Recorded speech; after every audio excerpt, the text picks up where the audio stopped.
Good afternoon, trading world. It is April 22nd, 2024, and I thought I'd come out this afternoon since I haven't done a pre-market and kind of map out and address what I see going on this week and where we're probably headed.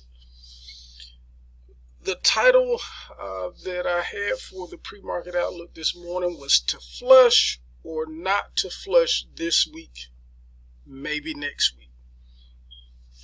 So there's a lot of stuff coming into play.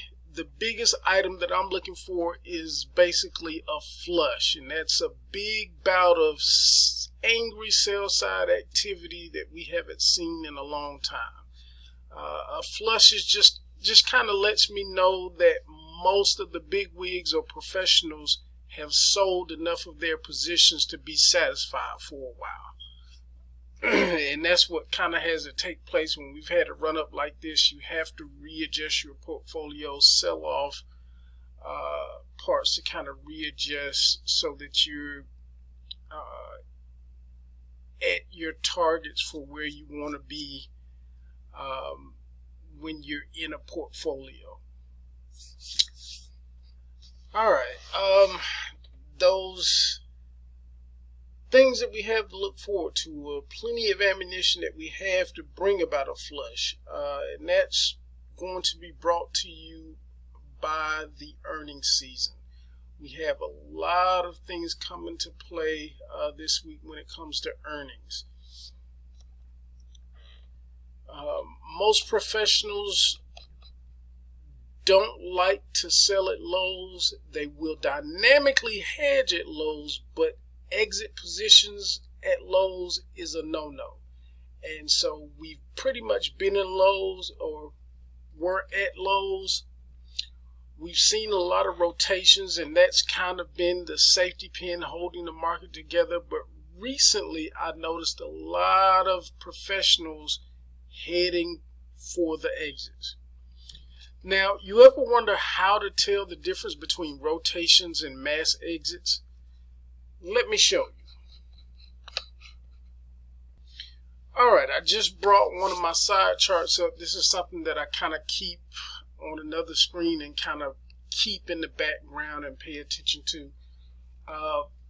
But this quad that I'm looking at, these represents the most important areas, some of the most important areas in the market to pay attention to.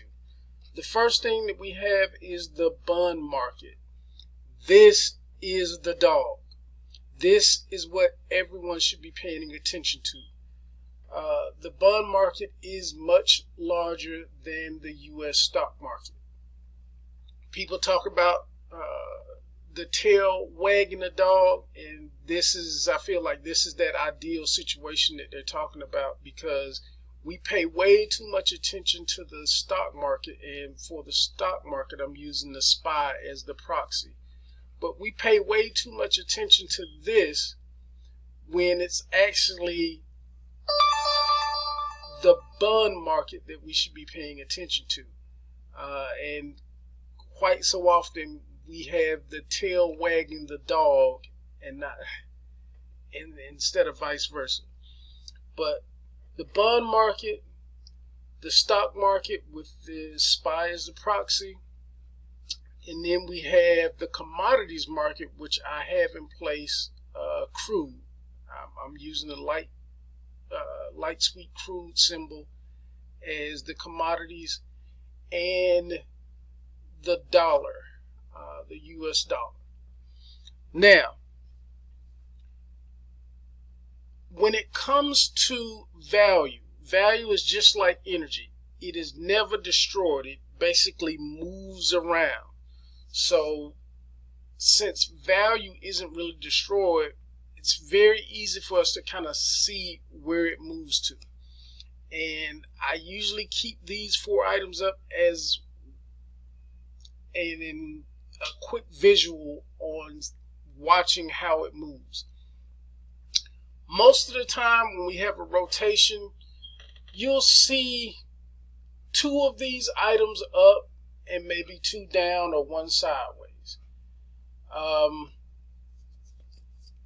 That's because value is leaving one area and going to another, and so forth on the other side, leaving one area going to another. But right now, you see something, I'm going to point it out. When we're looking at the bond market, since I think I have this going back to about April 3rd, but since April 3rd, you can kind of see the bond market. Let me change that. I don't like the blue. But you can see the bond market is in a downtrend. When you look at the stock market, you can see the stock market pretty much in the same downtrend. When we come over to the representative for the commodities market, you can see that it is in a downtrend as well. Now, looking at the US dollar, we see that the US dollar is in an uptrend. And just as a quick visual, it is easy to see that in the downtrend in the three markets, the bonds, the stock market, and the commodities market, money is leaving out of those markets. Where is it going to? It's rushing into the dollar. That's how we see an exit. If it was a rotation, we would see maybe over here in bonds or somewhere else would be up as well, and maybe the dollar would be sideways. But whenever you see money leaving out or downtrend or selling in three areas and the dollar is taken off, it is easy to see that there are mass exits in the bond market, the stock market, and the commodities market, and it's all going to the dollar. So that's just an easy way for me to see the difference between exits and rotations. Again, if we were to see rotations, we would probably see coming down out of the dollar, going into bonds, and then maybe out of commodities, going into stock. But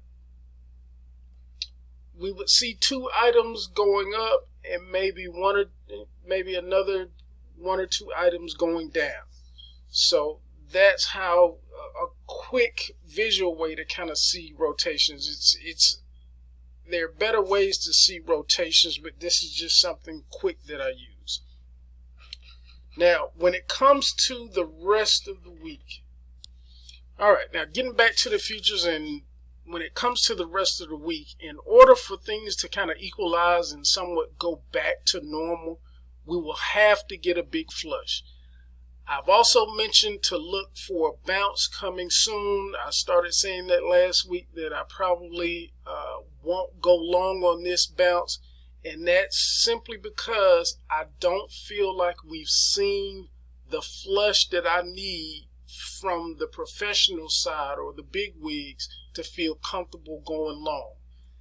I feel like if we go long at this point, it definitely will get sold into. And I would just rather focus my energy on catching the short and trying to be long for some choppy situation this week where it's going to be hard, and then try to have to get out of a long and get into a short. I'd rather just focus on getting short. So, with this week, we have a lot of earnings taking place, and that's going to bring a lot of big pushes up in the market, and I feel those big pushes are going to be met with equally or bigger pushes down as professionals try to exit more positions and rebalance portfolios. So this is pretty much how I see the week going, and it's going to be very important to watch the 4-hour chart and see see that key moment when things kind of start to flip back over. But I kind of feel like we're going to get a lot of stops and starts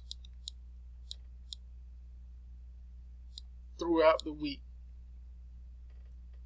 This is kind of how I see pretty much up a good portion of the week, and then it's going to get sold into and sold back down, and we may get a lower low, but a lot of choppiness.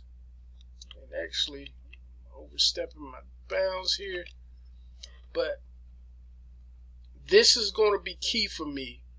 What happens Thursday overnight and Friday pre-market, because I'm looking for a big drop again Thursday overnight, Friday pre-market. And at that point, even with the big drop, I'll be looking for a huge bounce on Friday. Now, what this sets up for me is going to be a great opportunity, because I believe that Friday is going to be the best opportunity to short so far. Because I believe with the way that the end of the month sets up, we'll have probably the first comes in on a Wednesday. So it gives me kind of a Black Monday setup, to where we could come in Monday after a huge run up on Friday, and we're at this huge gap down coming in on Monday. And so that's what I'm looking for. That's how I see the week playing out. So I'm just kind of focused in on finding a place to re-up on my shorts. So I hope this helps. I hope you're able to pay attention and see the difference between exits and rotations with that quick visual. As always, remember, your most important job as a trader is to protect the capital you already have. You do this by knowing and understanding the risks you face in each position and in the current market conditions. We manage that risk in accordance with our account size. I hope this helps. Wishing you a positive trading day. Let's get out and make it a great